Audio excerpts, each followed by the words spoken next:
when I show up, I am showing up genuinely enthusiastic and excited about these ideas that I believe will help to change their lives. And that will either come through or it won't. So I've got to feel it first. All right, y'all. So today I am thrilled to have one of my favorite clients, Dr. Natalie Nixon here. Natalie is known as the creativity whisperer to the C suite, and she helps companies and individuals connect the dots between creativity and business impact. So she has an amazing company called Figure Eight Thinking, and she is ranked in the 2024 Thinkers 50 Radar cohort, and Real Leaders named her one of the 50 top keynote speakers globally, y'all. She's been featured in Forbes, Inc., Fast Company, and her new book is literally coming out the day after this podcast on September 2nd, 2025. It is called Move, Think, Rest, which is like 100 times better of a title than what we had when we went out on submission with it, it was called Invisible Work, which I also liked, but this is so much better. Move, Think, Rest. Thank you to you. Thank you to your editor. Like all these amazing people. This book's coming out tomorrow. We're going to talk about that. But you have a super long history with books. Like this is not your first book. Move, Think, Rest is not your first book. So I want to start with like the story, right? Like what is the story behind your career? Can you tell me a little bit about your career as an author? My career as an author is storied, no pun intended. We love puns here. Yes, yes. I was an academic for 16 years. So I was a professor for 16 years. Certainly did a ton of writing, but it was academic journal style writing. And I really wanted to write a book to get my kind of street cred in the design thinking, human centered innovation community.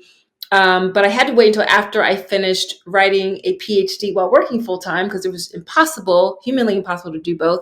So I finished that PhD in design management, and I go to an editor named Olga Koncias, who at the time was an editor at Fairchild. Fairchild was then acquired by Bloomsbury. And I used to review a lot of textbooks around the fashion industry for Fairchild. I used to teach the business of fashion. And Olga had said to me right before I started the PhD program, wow, we want to do some books in the space of design thinking. Please write one when you're done. So I follow up with her. But by then, the university had asked me to launch a strategic design MBA program. And I said, Olga, there's no way I can solely author a book. How about I edit a book? And she said, I don't know. Editing a book is like herding cats. I was like, no, it can't be that bad. And Olga was right. It was like herding feral cats. No offense to my amazing contributors. They were all incredible. They were wonderful people. And strategic design thinking came out. And it was my first, published work as an editor. And I contributed a chapter to that book, wrote the intro, the conclusion, curated it. Fast forward, I leave academia in 2017 and I start doing a ton of keynote speaking. And I use my keynote speaking as a way to prototype ideas. It's a way for me to test out frameworks. I'm a frameworks nerd and see how it lands with people. Because when you give a keynote, you get pretty immediate feedback on how these ideas are landing. What started to happen is I was testing out ideas around wonder and rigor and intuition and carrying forward a lot of my research for my PhD around improvisation. Um, People were consistently coming up to me after my keynotes and asking, that was really great. Where can I read more about that? And at the time, I was a regular contributor to Inc. magazine. And I could, point them to an article here and there, but it quickly dawned on me that these kinds of questions meant that it was time for me to get serious about having one-stop shopping, one place where people could go to really dive deeply into these ideas I was sharing out from the stage. So easier said than done, as you know, Megan. The book that became the Creativity Leap went through 18 months of rejections and 18 months of being told no, really for two polar opposite reasons. The responses I consistently got were either A, this has already been said, we're not interested in this book, or B, this is incredible, but we don't have the bandwidth right now to take it on. So it was a lot of wah, wah, wah. And I was just getting no's, no's, no's. About, I guess, a year into those no's, I'd hired a business coach who helped me to revise my proposal. He said, your book proposal is awful. That's why you're not getting any bites. I was like, okay. So I follow his template, still rejections. And in January of 2019, I was in the doldrums and I said to John, my husband, I guess my ideas just aren't any good. No one is interested in publishing. Now, keep in mind, I did not have a literary agent. I didn't have any ends of any cool editors or publishers. So I knew nothing. I just knew that I did not want to self-publish. I knew I wanted to Yeah. go through the formal channels. So in that year, January of 2019, I was about to just like give up on it. And John said, no, babe, you're amazing. I think your ideas are great. What does he know? He's a lawyer. No, just kidding, John. But you're amazing, and you already have a book, so why not just keep trying? I was like, okay. And for some reason, an idea flew into my head to email 5 different people who some of the we had never met in person, but we were email buds. I was a fan of their work, and they were highly published people. And so I literally emailed each of these 5 people, and I said, um, here's a book proposal. This is the gist of the book. If you are comfortable with it, I would be really appreciative if you didn't mind sharing this among your publishing, published network. And but no problem at all if you don't want to do if you don't feel comfortable doing this. I always gave them an out. One of those people was Jim Gilmore. Jim Pine and Gilmore were co-authors of an incredible book called The Experience Economy. And Jim replied pretty quickly and he said, this looks interesting. I'm going to share it with an editor I know at Barrett Kohler. And I was like, Barrett Kohler, Parrish Schmoller. Like, I didn't know what Barrett Kohler was. I never heard of Yeah. Barrett. I was like, yes, please, thank you. And, went about my day. And about 3 days later, Neil Malett from Barrett Kohler responded and said, this looks really interesting. Let's have a call. Again, my expectations are super low. And I said, yes, please, thank you. That's lovely of you. And we have a call. We ended up spending like an hour on the phone, Neil and I. Turns out Neil was the VP of editorial at Barrett Kohler. I didn't even know that. And he said, I like this book. I like these ideas. Listen, we're having a pitch meeting on Thursday. So the call was on Monday. He said, we're having a pitch meeting on Thursday. And I'll let you know by 5 o'clock what we think. I said, okay, thank you. And, went about my week. Again, no expectations because I was so used to getting rejected and being told no. So Thursday comes and goes, 5 o'clock comes and goes, nothing. And I thought, all right, another one bites the dust. And Friday morning, I opened my email and there is an email from Neil, which I've saved to this day. The subject was bravo in all caps and exclamation mark. He said, I pitched it to our editorial team. They loved it. We want to offer you a book deal. I had forgotten that he was in San Francisco and I was in Philly, and therefore there's a time difference. So that's why I never saw the email Thursday at 5. But anyway, all that to say that my journey as a published author has been a case study of putting a lot of spaghetti, throwing a lot of spaghetti on the wall, feeling equally parts like I was the unpopular girl at the party and no one asked me to dance and no one asked me if I knew how to dance. That's what publishing felt like to me. And then sometimes feeling like I was trying to scale like a stone castle wall with a like stilettos and a long manicure and just getting nowhere. So my chutzpah and my husband's encouragement to just try one more time, and the incredible generosity of Pine and Gilmore to introduce me to Neil at Barrett Kohler was really what led to the publishing of the Creativity Leap. And then, do you want me to get into how I met you, or? Yeah, let's do that because that conversation I will never forget. So we have a good friend in common, an amazing developmental editor named Danielle Goodman. And Danielle reached out to me way back in the day in SF because I was like her senior colleague, right? Like I was a little more in the business. I was a little like I played a little higher. But Danielle has always been a lovely human, and we're a little different. She's like a little more soft than me. I'm a little more commercial than her. Like we vary in terms of who we work with.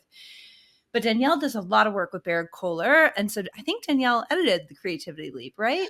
So let me interject this part of the story. So Yeah. Barrett Kohler used to do their author days in person. They would fly out their authors to meet in person. And I had submitted my draft and it was time for my author day. And I suspected that it was going to be like drinking from a fire hydrant, the feedback. Because I wrote the book in 4 months in the dark, had no idea what to expect. I get there and it was a ton of feedback. And I was close to tears by the end of the afternoon. And Neil could tell I was a little fragile. And he said, listen, a lot of the time when our authors at this stage, they had like turn around in 6 weeks, the final version, and I had a company to build and run and clients and all that. And he said, usually at this point, we have a group of developmental editors that we often call upon to bring in and work with authors at this stage. And we have an incredible woman named Danielle Goodman. And I said, yes, please. Okay, let me talk to Danielle. And, Danielle, I still to this, I call her a writer's Sherpa because she, through that very sensitive chapter of finishing the book, she just knew how to plant the well planted question and constructive critique and suggested, maybe reorg in XYZ way. And she really helped to get the creativity leap all over the finish line. So after the creativity leap was out for maybe 2 years, I was talking to Danielle. I said, I'm ready to write another book, and this is when you come in, Megan. You can maybe tell the story of our first Yeah. meeting. I can fill that in too. It's a pretty good story. So, and Danielle sent me a couple clients, and I send clients to Danielle as well, and because that's the greatest part about having colleagues. And like, I should do an entire podcast about wrapping your mind around that there's no competition. Because I have a client, I think Ruchika. Ruchika's writing Yes, a book called yes, Uncompete about this whole thing. Actually, I should get her on the podcast too. yes. But anyway, so there's this idea out there that I think I'm starting to subscribe to. It's taking me a while to detach from the conventional idea of like competition is terrible. They're all your enemies. But like it's like, no, let's collaborate because we're all different. We're all different flavors. Everybody, it's like therapy, right? Everyone needs their own therapist that they can hear from. Sometimes it takes you a couple therapists to land on the right one. Same thing with editorial help. So, Danielle sent me Natalie. And, whenever I'm talking to an author that's had a previous book, and I had this very conversation last week with a potential author, I look up how many copies they've sold because that is what publishers can look at. Because the general idea is that second books, and this is why it's so important to publish your first book well, whether that's self, whether it's traditional, whether it's hybrid, whatever it is, because they're going to look at your previous sales. And when they do that, they're looking because tends to be the sequel. Books are not Fast and Furious, right? The sequels are never as good as movie number one. There's some exceptions, but for the most part, like book number one has to do well in order for book number two to do well. So that's kind of, throwing out your compendium because it is academic. It's kind of in its, I don't think you even cite it in your books by page in this new book, but like, Right. it's a total like one-off to me. Like we have this other book. Great. Well, we have to sell that. So you came on the call and you were very proud of your sales numbers, and I thought they were not great. And I told you that because I'm not going to sugarcoat it because they were good. I don't think they were bad. It's not like you sold like They 2,000. weren't great though. They were They not great. weren't exceptional, No. and that's what we need them to be, exceptional. And I told you that you had to grow your platform, and I have never like I didn't intend to drop the mic on that conversation, but that was the response I got on the Wait other a end. minute. That's actually not how I remember. So Okay. what had happened was I show up to the call very proud of myself that I worked with Danielle to develop an annotated, it was like 21 pages. It was this annotated outline of this next book concept that I had that was going to be a Yeah. build on the creativity leap. And I'm explaining why I think this is so great. I'm asking you questions about how you work with authors, and you're answering my questions. And then you say, that's all great, but I don't think you're ready to write this book. And I was like, excuse me?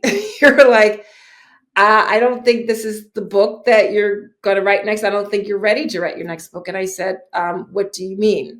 And I was a little taken aback. And you basically explained to me that that because I had also shared with you that my goal this time around for the third rodeo, having gone through an academic publisher and then Barrett Kohler, which is not shabby. It's a really There's amazing a press. reputable small publisher. Yep. It's a reputable small publisher, and it's distributed by Penguin Random House. So it's got it's bona fides. And I was my goal was to sign with a major top one of the top 3 to 5 publishing houses, and because that was my goal, you were like, sweetie, this ain't going to get it. And you began to explain why. But your reason for why had nothing to do with my ideas, had Mhm. nothing to do with my content, had nothing to do with how good or bad a writer I am. I think I'm a pretty good writer, but it never had nothing to do with that. You honed in on the fact that the way I'm going to get the kind of book deal that I desired was by having a substantial platform. And as you were talking, even though I didn't want to hear that, because I had been through this twice, I knew you were not wrong. I knew that in order for a major publisher to give you a decent deal, they need to be able to make their money back. And the way they're going to make their money back is you really got to sell the book through your platform. So it begrudgingly, I realized you were right. Yeah, and that's the hard thing. I mean, that's why I don't have 200 of those calls a year like I used to, right? Because it's like I don't like delivering that. Like it's not my favorite thing to do, but it seems like it's something that is the number one dream killer and dream maker, right? Is platform. So let's go into that because I think that's an interesting thing.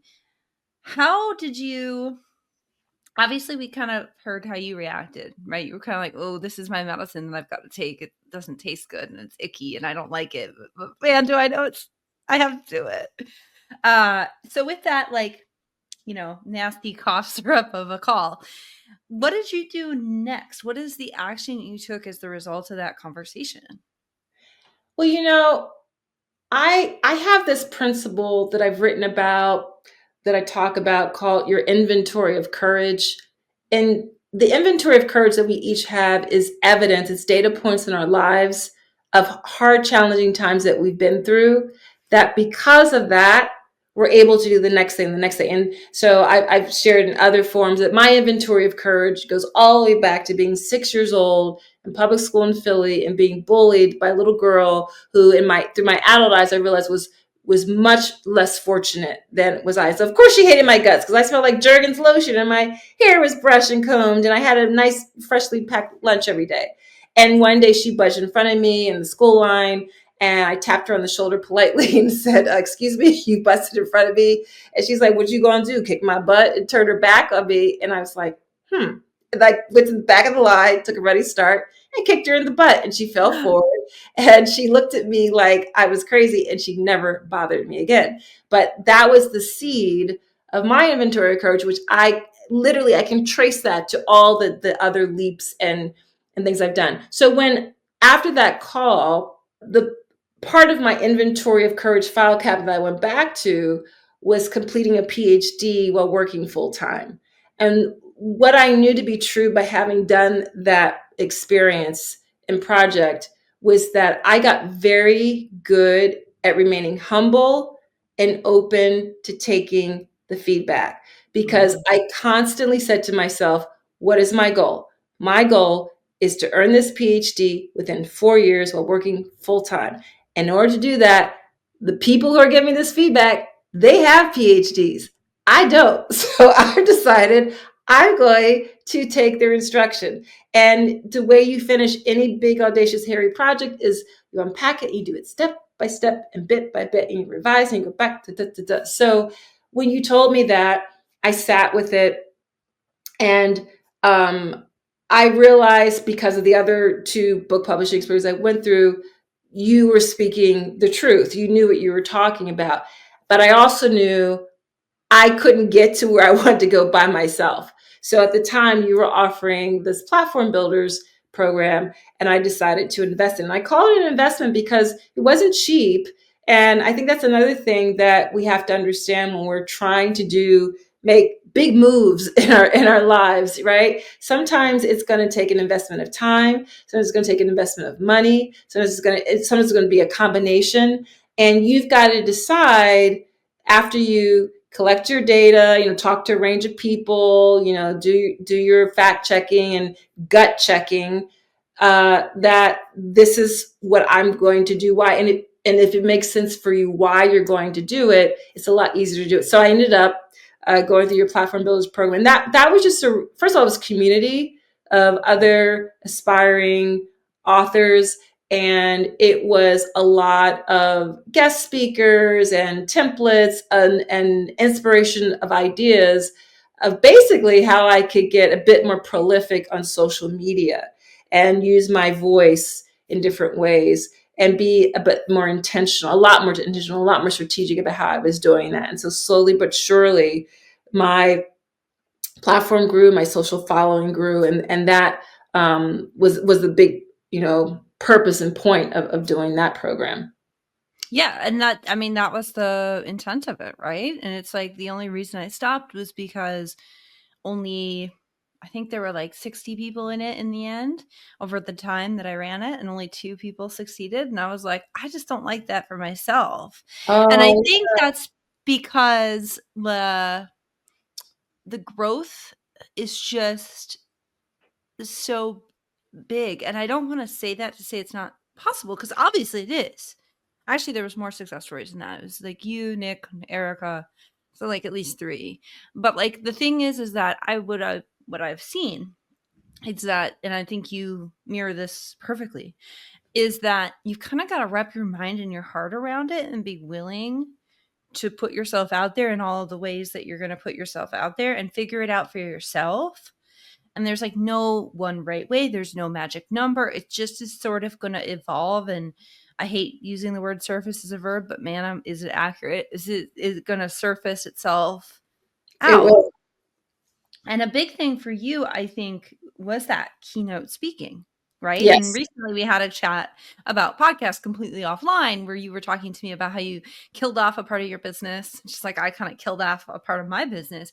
That even though it was lucrative, you're like, I don't like it, which is another reason why I did the platform builders program. I ended it.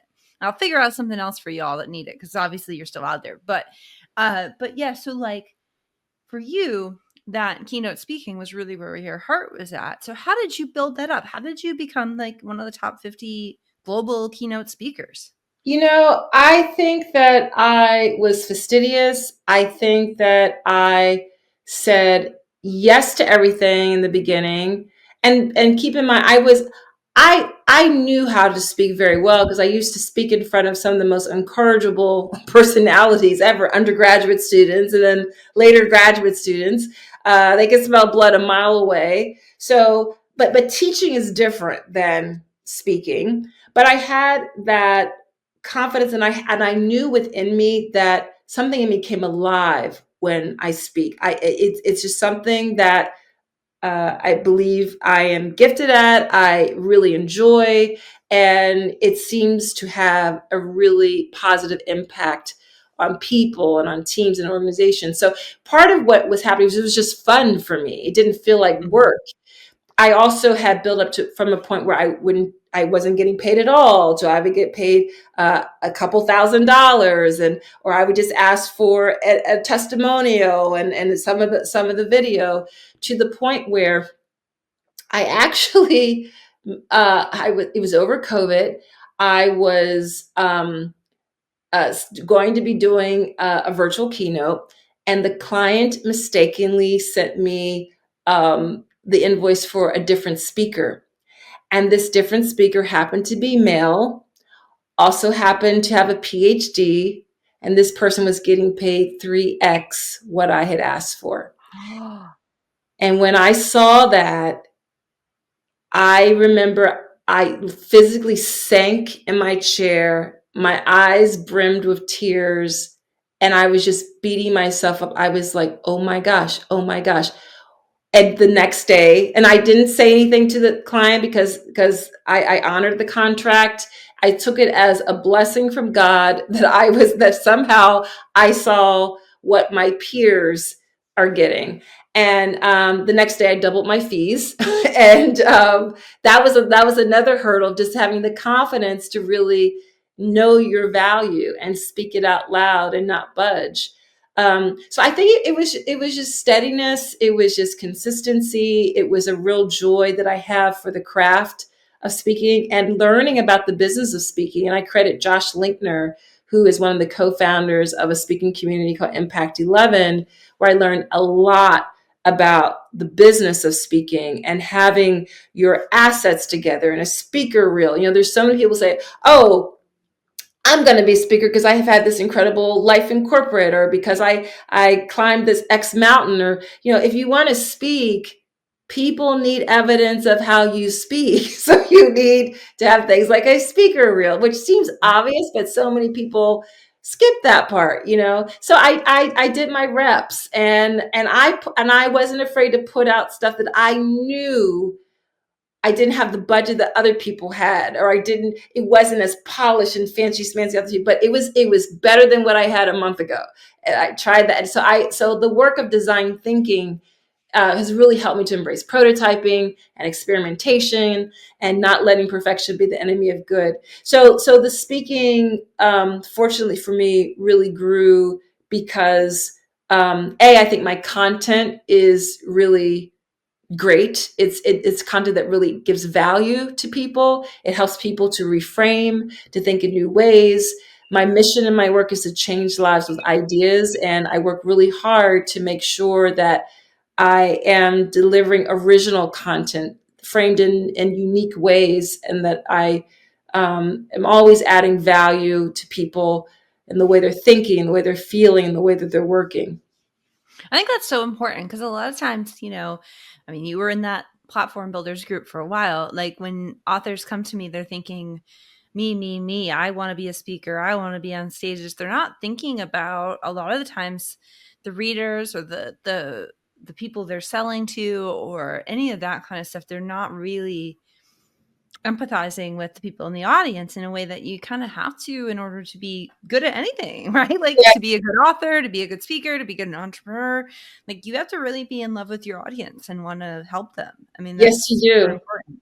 Yes, you do, because just like my 19, 20-year-old students could smell blood a mile away, audiences, or, you know, sometimes people are there because their boss is making them go, or because they're ticking off a credit for executive learning, or you know, it's a great resort and it's going to be a little time out of the office, you know, whatever. I mean, let's be real. There's a lot of reasons why people are at conferences. So when I show up, I am showing up genuinely enthusiastic and excited about these ideas that I believe will help to change their lives. And that will either come through or it won't. So I've got to feel it first. I love that. That makes so much sense because I do think people feel people consciously or unconsciously snuff out a lack of integrity and they also feel authenticity, Yes. right? They can know something's off and then also they were like, "Oh no, that bitch just telling the truth." It's true. And, you know, to that point, I want to share it. I've learned a lot about how I show up authentically in a way that has shifted the way I speak. It's shifted, and certainly what I share more about in my newest book, Move, Think, Rest, even though it was dropping in definitely more in the creativity lead. You know, when I was an academic, when I was a professor, to be honest, I often found academic writing to be really formulaic. Like if you're trying to get published in an academic journal, there's pretty much a structure that you have to follow, right? And once you figure out the formula, and if you've got great co-authors and your research is tight, you know, bless, hopefully you'll get published. But there's a part of me that was always like extending against those boundaries. And what I've learned, especially in the past 2 years, that I was afraid to do, I'd say the first 5 years of really building figure eight thinking, I was afraid to really share a bit more about who I am as a person, Mhm. Mhm. because I wanted so badly for people to take creativity seriously. I knew coming in that I was already at a deficit because people think, oh, what is this creativity stuff? we care about the ROI and efficiencies and productivity. What do I need to, what is this going to be about, picking up a paintbrush? So I already knew that I had to help people suspend judgment.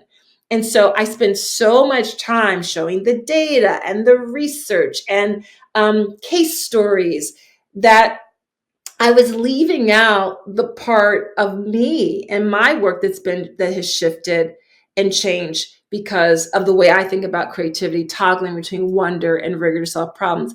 And it wasn't until I started dripping in every now and then, like the story I shared about being bullied when I was 6 years old, and that inventory of courage concept and how that relates to leadership and being transparent in the way that we manage and lead, for example, or my being a lifelong dancer and how studying ballroom dance has taught me actually the leadership principle of how important it is to follow, that the best leaders actually know how to follow really well, or me being a novice open water swimmer and how life changing that has been. Every time I integrate more of who I am and my personality, the comments I'll get afterward off stage are, that part when you talked about being 19, or that part when you talked about getting overwhelmed trying to finish your PhD. And then because I'm personable, I'm relatable, and then that draws them into the statistics and the data and the frameworks and the theory.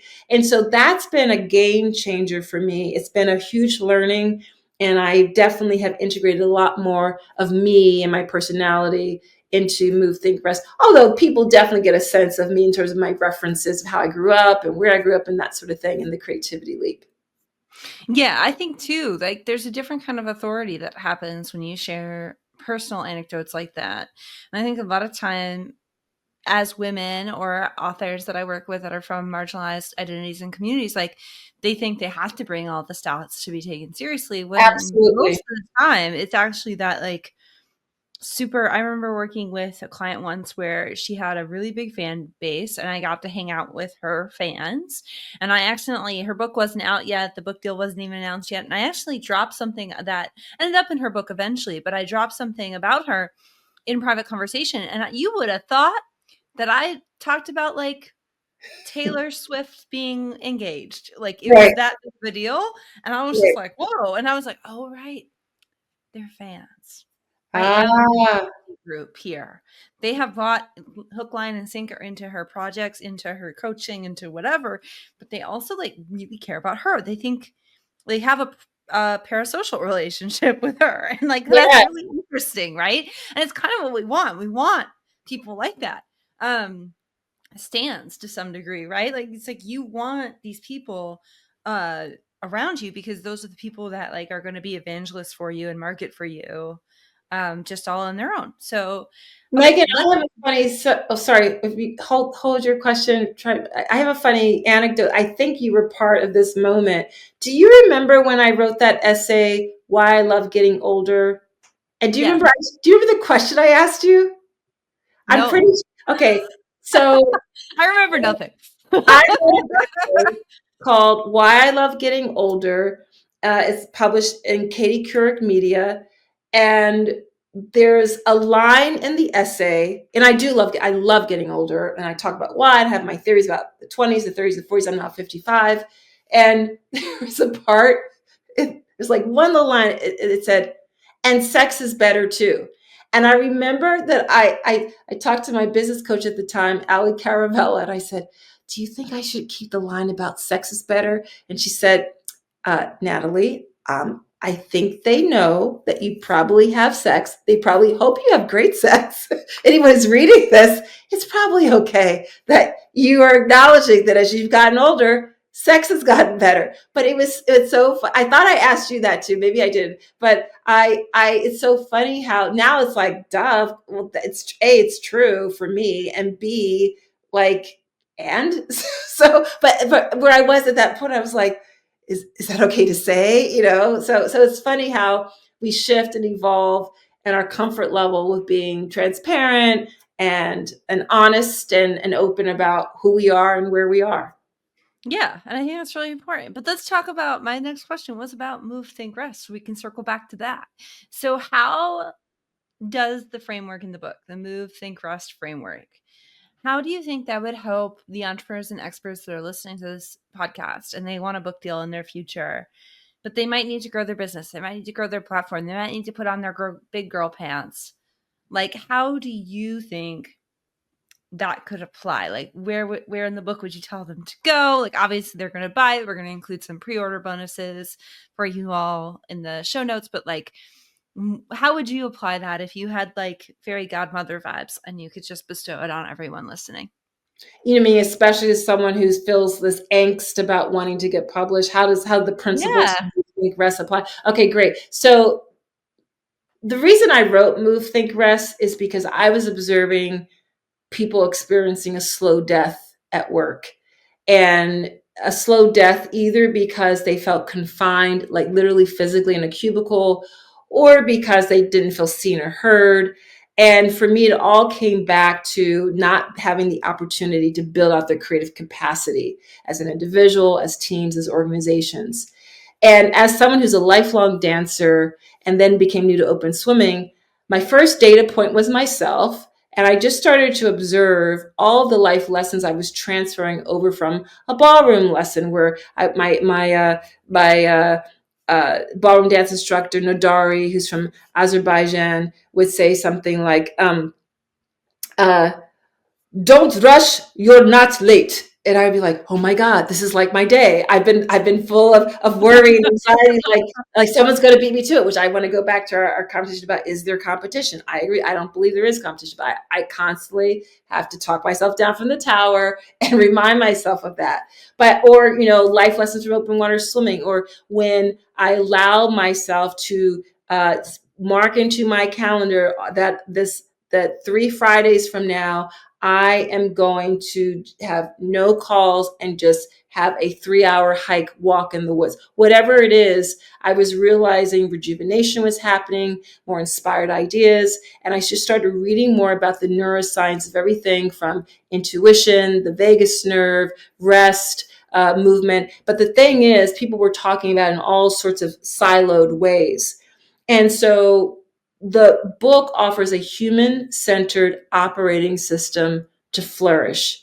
And it's a book that is timely for three major reasons. Number one, unprecedented burnout. Mm-hmm. That to my earlier point of we're dying a slow death, the statistics on burnout are really staggering. Something like, in I think the 2024 numbers were like 78% of Americans were reporting burnout, self-reporting burnout. The second reason why something like a human-centered operating system to flourish, like motor, I call it motor, MTR, move, think, rest, matters, is because we have new rules for remote work. And when we have new rules for remote work, a big challenge is for the managers and the organizational culture to get their collective heads wrapped around a new demand on how we work, a younger group of adults who has different sets of expectations about what work culture looks like. A lot of smart young people who have options. The third reason why the book matters right now is because of ubiquitous technology. Uh, I'm a pragmatic optimist about the technology. I believe that it really can help us to amplify what makes us uniquely human, because it really can be our co-instigator, our co-creator. And because we can get to answers so more quickly, it allows time for more spaciousness to dwell in the liminal space, which is where the imagination flourishes. So for anyone who is feeling stuck, anyone who is feeling at a point where they just, again, this angst of wanting something to happen, it's got to feel and sound very counterintuitive, but we have to drop into our bodies and we have to design space and time to what I call cultivate instead of focusing on productivity. And if I could just put a bow on it by explaining what I mean by that, the ways we think about productivity are a relic of the first industrial revolution. It actually doesn't make sense anymore. Productivity is this either or paradigm. Productivity factors in things like we measure what we can see, we focus on outputs, it's efficiencies based. It also has kind of this scarcity model, this micromanagement model of leadership. But what I've started observing is when I was doing this research, pre-industrial revolution, most of the economies around the world were agrarian-based economies. Now, I'm not romanticizing working on the farm. If you want to talk about VUCA environments that are volatile, uncertain, complex, and ambiguous, you try earning your living through farming. It's darn hard. However, there's something to extrapolate from the ways that people were living, the way society was running, which was that in an agrarian based economy, cultivation is the MO. And when we're cultivating, it's a both and model. Cultivation values the solo practitioner and the collective. Cultivation values what's happening on the visible realm, what we can see and measure and track, and what's happening through dormancy and dormant periods. And cultivation values quick spurts of growth and slow. And so that's what I've interwoven into this book as well, is to give people practical, tactical ways. At the end of each chapter has reflection questions and exercises for individuals, for teams, and for organizations to think about how they can incorporate more of that both and cultivating work model.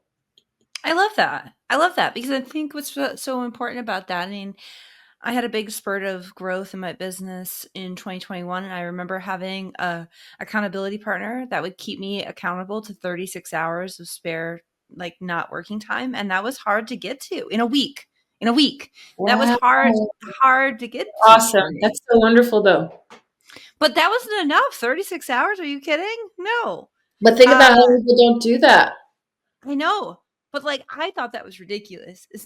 I was like, "No, no, no, I need, like, 100 hours." No, but seriously, like, but when you're stepping up, like, you have to make space. Like, You if you're gonna must. grow your business, your audience, any of that, and, books are one of those secret things, like a business where it's a personal growth journey in disguise, like, you gotta grow space or grow money to buy Yeah, space, right? Like, it's exactly. all of that, so it's just really important.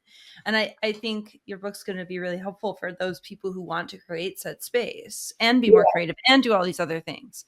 Yeah. Um, And it was important for me to lay out a a map, I call it a compass really, because you really need to know what your true north is. I don't even know if roadmaps make sense anymore because the dynamics of our environments are changing so rapidly and quickly all the time. But it was important to also think about, how does move, think, rest apply to teams? How does it apply at an organizational level? yep, Because people are dying a slow death, and because work is changing, the nature of work is changing so much, and we can automate so much, that in the future of work, the companies and organizations that are going to be able to attract and retain the best talent will be the ones that value the human connection, will be the ones that value what I call inside out work, that are curious about what makes you tick as a person, that say, yes, the technology can do XYZ, but because of that, now we have more time for eyeball to eyeball collaboration. In touch, in person events are going to become premium because we will crave needing to connect, and all the juicy bits of serendipity that happen when we can be in closer touch with each other. I agree. Yeah, I think that's really important. I think people like the farming analogy really makes sense to me because my grandparents were farmers and then I'm a gardener. And that's how gardening happens, right? It's like Yes. one day they're all dormant. Next day I walk outside and I'm like, oh shit, there's all Wow. this stuff now, right? Yeah. Yeah. I gotta fight. Because I'm fighting a squirrel right now. I'm fighting a squirrel just in my because we garden who's getting way too cocky and way too comfortable. and just because we can't see it doesn't mean that it's not real. It doesn't mean that it doesn't matter. And I think that's also a message for your listeners, your followers who are in this angst position. When I was growing up, my mother used to have a lot of wise statements to us as teenagers, which just made clearer sense the older I got. But she would say, when you don't know what to do, don't do anything yet, because unbeknownst to you, there are constantly variables shifting and rearranging that are going to have an impact on the fill in the blank issue that you're trying to work through. So just wait and something will emerge, something will surface, something will become clear to you about the next direction or tack that you should take.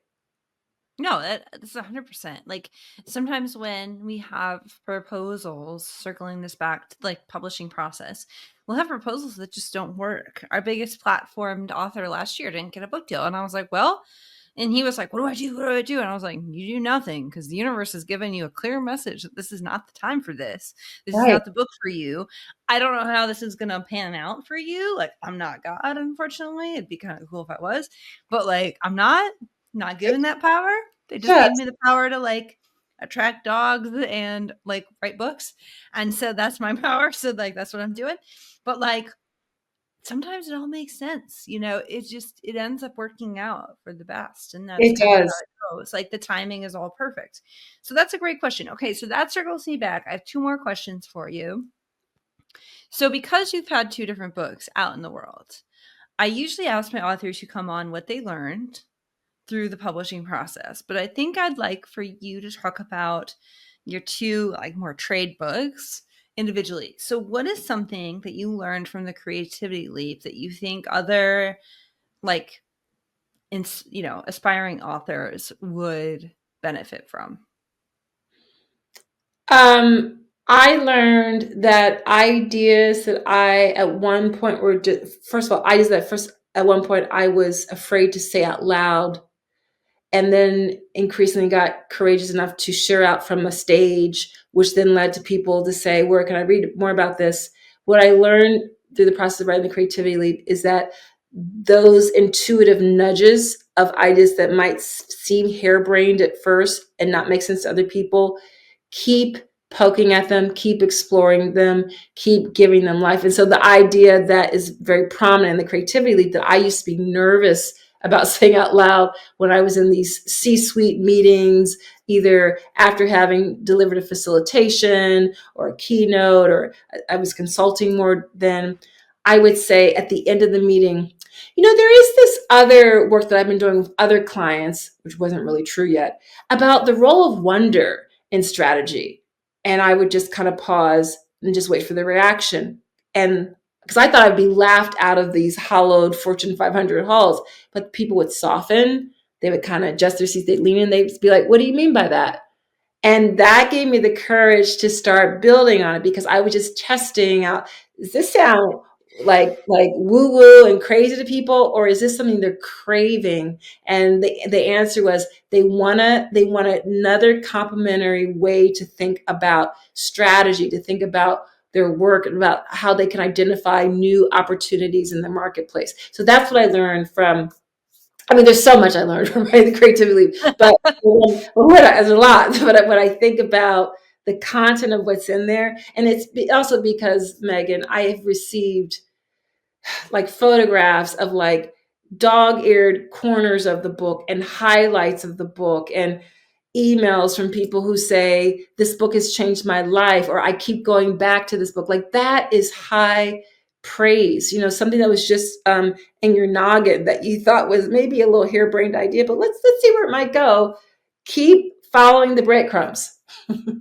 I think people too are afraid to put their ideas out there because they feel like they're going to get stolen or all of that. And I'm like, no one can steal what is intuitively meant for you, right? Like people can rip off your shit. That's going to happen, but like they're going to rip it off. Yes, yes. But I'm glad you brought that up, because in the beginning of our conversation, you talked about how you now realize there's no such thing as competition, and I agree with you. And the first time I heard that concept was I was reading Essence magazine. It was the mid '90s, and it was an interview with the R&B singer India Arie.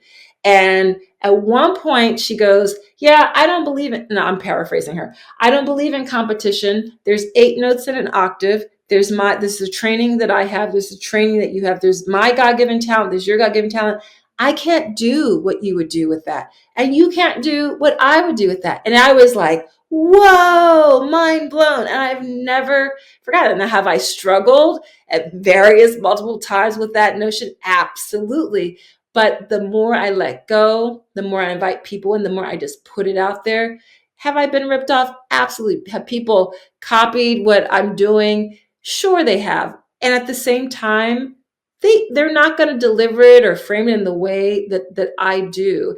And I also am a fervent believer that anything that is meant for me is mine. There is nothing that anyone can do to slow it down or speed it up. And that is the case for you as well. It is meant for you as yours. There's nothing that anyone can do to slow it down or speed it up. So it's all good. Yep, it's all like I believe in that kind of divine whatever art timing as well. Whether it's coincidence, whether it's simulation, whether the simulation idea is so funny to me, but whether it's a simulation, whether it's divine timing, whether there's a God up there. I don't know. When I was 14, I was like, it can't be one person. It's got to be like a council or a board or something. Ah! But and I'm still like, dude, if I'm right about that, kudos to 14-year-old me. Okay, so then let's talk about Move, Think, Rest. So that book is not out yet. When we're recording this, it's going to be out September. It's going to come out literally the day after this podcast goes live. Let's focus on, because we haven't talked about our work together on your proposal, because that's what we did with Move, Think, Rest. What did you learn during that process that maybe you hadn't learned in the Creativity Leap Oh my process? gosh.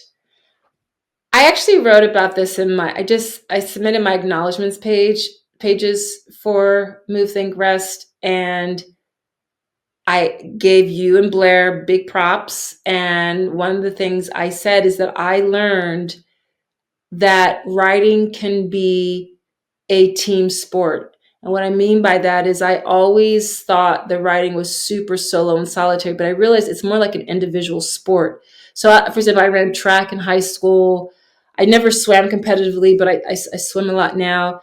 And for those individual sports, although the athlete shows up singularly by themselves, there are a host of people who got them to where they are, who are coaches and encouragers and carpool drivers and all the things that help them to show up there. And what I learned, the way I wrote Move, Think, Rest this time was so different than the way I wrote the Creativity. Number one, I'm older and wiser, so I'm getting better at knowing what my lane is and hiring people who are excellent at what they do. So I don't know publishing, so I hired you guys to help me write the book proposal. So you guys, first of all, what a luxury to be like interviewed once a week about what do you think about this, Natalie? What are your ideas about this? And these people like listening, recording, and typing, and like, yes, and now I think this, and I think that, and this is why this matters. And then it like coming together beautifully in this book proposal. Again, an investment,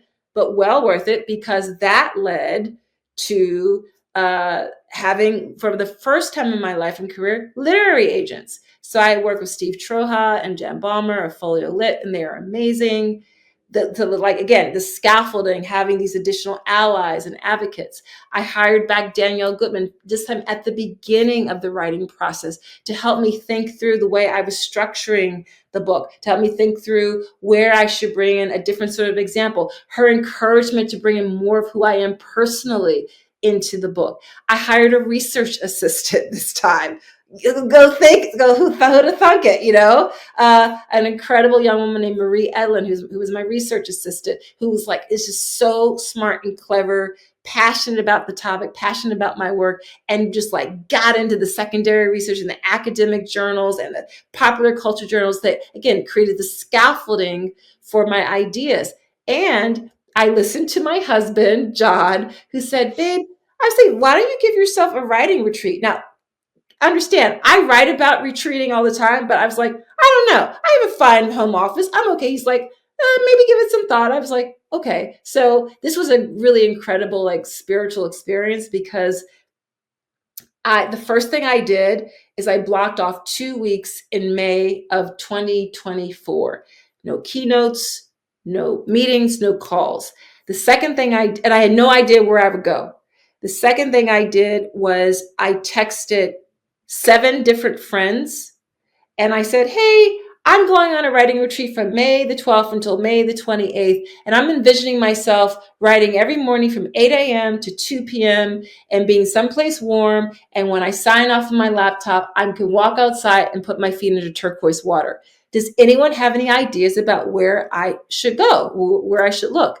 And one of those friends within 40 minutes texted me back and said, my beachside condo in Miami. I was like, Yes, please. Thank you. So that was my friend Ivy Silver, who leased to me at a really incredible rate her beautiful, peaceful beachside condo in Miami. And every day I wrote, even sometimes I wanted to pull out my eyelashes instead, but I sat there and I wrote, and whatever came out, came out. And then I would edit and write and write. And then I would I would do a lot of dictating of my ideas by walking along the beach. I swam every day. I took Cubano salsa lessons. I mean, it was just the best. So I just learned how to take care of myself and my ideas very differently. I learned how to scaffold my work and my process with people who were supportive, who knew what the heck they were doing. And it was funny. I started with one editor, Dan. Sorry, I forgot Dan's last name. He was great, and then because of some changes at Hachette, I landed with Diana Ventimiglia, who is incredible. So I was really blessed and fortunate, and just chose to like lean into the wind and learn and rest and step by step, just take it day by day. I love that. I love that so much. Okay. One last question for you. I lied. I said 2 questions and now I have another question. If you imagine, the listeners to this, they're fellow entrepreneurs, they're fellow experts, they want a book deal. As the one who's been there, done that, and been very successful so far, 3 books that you've authored or edited, what is the number one piece of advice you would give somebody if you were talking girlfriend to girlfriend? I think it would be kind of to build on, listen to advice and hire help. Understand what your gaps are and hire the people who can supplement that. Whether it was at the early stage when I first started working with you, Meghan, where I didn't really know what publishers wanted and to get the kind of book deal I wanted to get, and how do I go about building a platform? Supplementing yourself with good advisors, and and I know this sounds like a pun, but move, think, and rest. Like, you got to take care of yourself. Like, you got to supplement the writing. That your writing will be better. You'll just come up with like the more interesting ideas and synthesis and connection when you step away and you allow yourself just to be more fully human, and then get back into it. I love that. I think everybody should do that. I think that's such a good, there's a lot of evidence right now that supports like working for 45 minutes, moving for 5 minutes. And Yes, like yes. my friend got a standing desk and she was like, I hurt. And I was like, that's because you're not supposed to stand all fucking day either. Like, That's right. It's exactly. It should be a whole mix. Yeah, John yeah. Medina, he's a neuroscientist out in Seattle. I read up on his work and cited him, but he has these series of books called Brain Rules for Work, and he talks about how really we should be working in 30 to 40-minute increments of time, getting up and moving. The ideal workplace should have some sort of gymnasium or movement environment in the center, in the core of the building, to kind of attract people through there. So there's a lot of smart people who've done the research that really shows we will flourish and work more efficiently, be more productive, more optimally if we tap into how we feel, be more reflective, exercise, sweat, breathe, all those things. I love it. I love it so much. Thank you for justifying my choice yesterday to take the day off and go golfing. Yes, I love that. That's good. That's It's all good. good. It's all good. All right. So, Move, Think, Rest comes out September 2nd, 2025. Dr. Natalie Nixon, thank you so much for coming on the pod and answering your questions. As always, listeners, thank you for listening. You can leave me a voicemail. It's in the show notes, along with the link to pre-order, and also get on Natalie's amazing free newsletter, which shares all her tips on creativity and the best productivity for you. Let her be your teacher. She's amazing. All right. Thank you again, Natalie, and cheers to your success, everyone. Bye.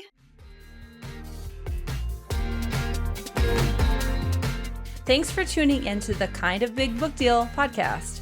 Want to see where you're at on your book journey? Check out my free quiz at meghanstevenson.com/quiz. That's MEGHANSTEVENSON.com/quiz. See you next time.